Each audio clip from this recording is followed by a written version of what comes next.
ಮತ್ತೊಮ್ಮೆ ನಮ್ಮ political editor Prashant Nath ನೇರ ಸಂಪರ್ಕದಲ್ಲಿದ್ದಾರೆ. ಪ್ರಶಾಂತ್, ತುಂಬ ಸಲ ಚರ್ಚೆ ಮಾಡಿದ್ದೀವಿ ನಾವು, ಬೆಂಗಳೂರು ನಗರದಲ್ಲಿ ಮೈತ್ರಿ ಎರಡೂ ಪಕ್ಷಗಳಿಗೂ ಸಹಕಾರಿಯಾಗಬಹುದು, ಬೇರೆ ಕಡೆ ಆದರೆ ಬಡದಾಟ ಆಗುತ್ತಿದ್ದು ಅಂತ.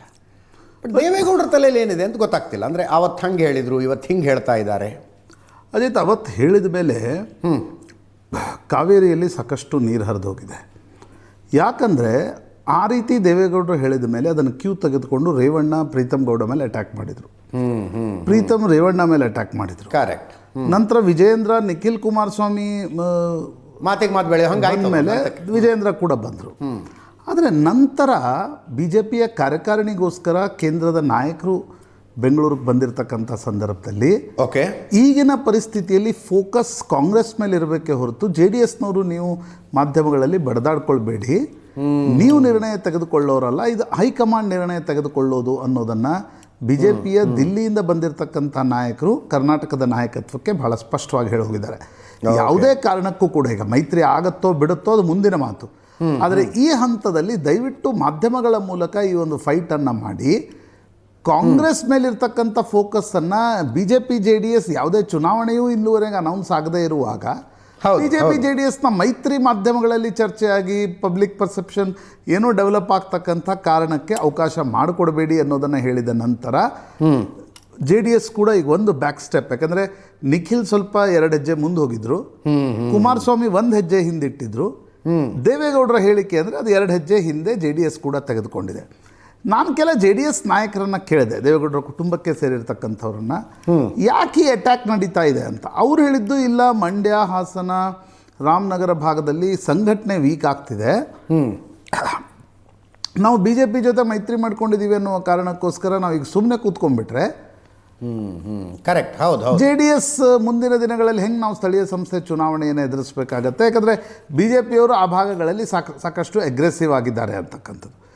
ಬಿ ಜೆ ಪಿಯವ್ರನ್ನೂ ಕೂಡ ನಾನು ಕೇಳಿದೆ, ಅಂದರೆ ಈ ಕಾರಣ ಏನಿದು, ಈಗ ನಿಮ್ಗೇನೋ ಒಂದು ಎದುರುಗಡೆ ಇದೆಪ್ಪ, ಸೀಟ್ ಶೇರಿಂಗ್ ಇದೆ, ಸೀಟ್ ಶೇರಿಂಗ್ ಆಗ್ತಾ ಇಲ್ಲ, ಆಗ ಫೈಟ್ ಮಾಡೋದು ಬೇರೆ, ಈಗ ಯಾಕೆ ಫೈಟ್ ಆಗ್ತಿದೆ ಅಂತ ಬಿ ಜೆ ಪಿಯವರು ಕೊಟ್ಟ ಕಾರಣ ಏನು ಅಂತಂದರೆ, ಈಗಿನಿಂದಲೇ ನಾವು ಒಂದು ರೀತಿ ಫ್ಲೆಕ್ಸಿಂಗ್ ದ ಮಸಲ್ಸ್ ಮಾಡಲಿಲ್ಲ ಅಂತಂದರೆ ನಾಳೆ ಏನಾದರೂ ಹೈಕಮಾಂಡ್ ಮೈತ್ರಿ ಮಾಡ್ಕೊಂಡ್ಬಿಟ್ರೆ ಇಡೀ ಈ ಭಾಗದಲ್ಲಿ ನಮ್ಮ ಸರೆಂಡರ್ ಆದಂಗೆ ಆಗುತ್ತೆ, ಹೋಗ್ಬಿಡುತ್ತೆ ಅನ್ನೋದು ಬಿ ಜೆ ಪಿಯವ್ರು ಕೊಡ್ತಾ ಇರ್ತಕ್ಕಂಥ ಸಬೂಬು.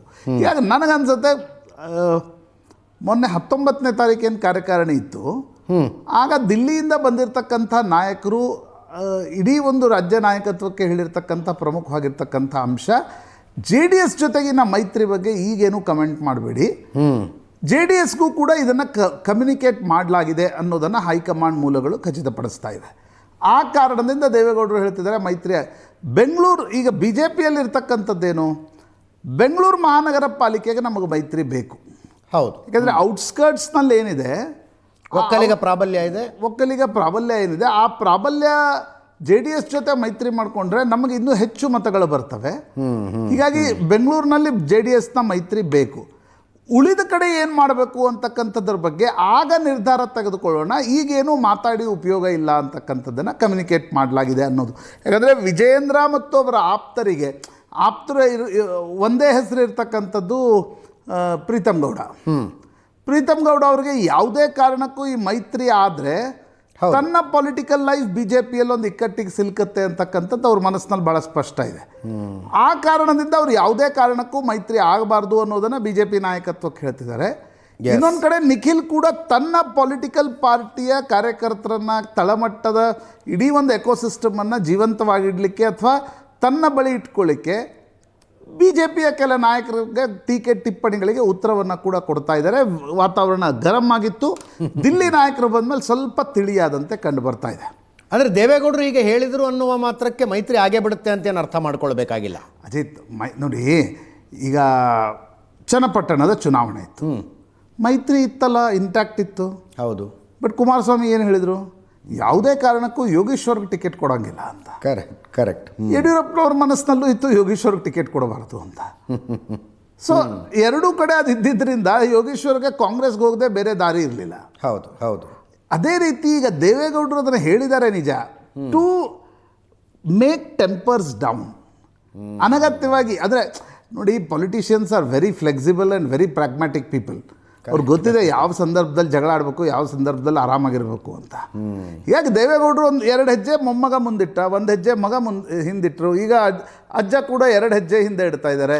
BJP ಅವರು ಕೂಡ 3 ಹೆಜ್ಜೆ ಮುಂದಿಟ್ಟಿದ್ರು. ಪ್ರೀತಮ್ ಗೌಡ, ವಿಜಯೇಂದ್ರ ಒಂದು ಸ್ವಲ್ಪ ಹಿಂದೆ ಬಂದಿದ್ರು. ಈಗ BJP ಅವರು ಕೂಡ ಬೇಡ, ಈ ಜಗಳ ಬೇಡ ಅಂತಕ್ಕಂಥದ್ದು BJP ಅವ್ರಿಗೂ ಕೂಡ ತಿಳಿಸಲಾಗಿದೆ. ಸೊ ಸದ್ಯಕ್ಕೆ ಈ ಮಾತಿನ ಬಾಣಗಳೇನಿದು ಕಡಿಮೆ ಆಗ್ತವೆ. ಅಂದರೆ ಎಲೆಕ್ಷನ್ ಅನೌನ್ಸ್ ಆದ್ಮೇಲೆ ಡಿಸೈಡ್ ಆಗುತ್ತೆ, ಮೈತ್ರಿ ಆಯಿತು ಆಗೇ ಬಿಡ್ತು ಅನ್ನೋ ಸ್ಥಿತಿ ಇಲ್ಲ. ಎಸ್, ಬಟ್ ಕುಮಾರಸ್ವಾಮಿ ಕೇಂದ್ರದಲ್ಲಿ ಮಂತ್ರಿ ಇದ್ದಾರೆ. DK ಶಿವಕುಮಾರ್ ಮುಖ್ಯಮಂತ್ರಿ ಆಗ್ತಾರೋ ಇಲ್ಲೋ ಅನ್ನೋ ಸ್ಪಷ್ಟತೆ ಇಲ್ಲ. ಇರುವ ಒಂದು ಒಕ್ಕಲಿಗ ನಾಯಕತ್ವದ ಪಾರ್ಟಿಯನ್ನು ಕೂಡ ಕಳ್ಕೊಂಡು BJP ಏನು ಮಾಡುತ್ತೆ? ರೈಟ್. ಸೊ ನನಗನ್ಸುತ್ತೆ ಪ್ರಾಗ್ಮ್ಯಾಟಿಕಲಿ ದಿಲ್ಲಿ ನಾಯಕರು ಬಂದು ಸ್ವಲ್ಪ ಮಟ್ಟಿಗೆ ಡಿಸ್ಯೂಡ್ ಮಾಡಿದ್ದಾರೆ ಅಂತ ಅನ್ಸುತ್ತೆ. ಎಸ್.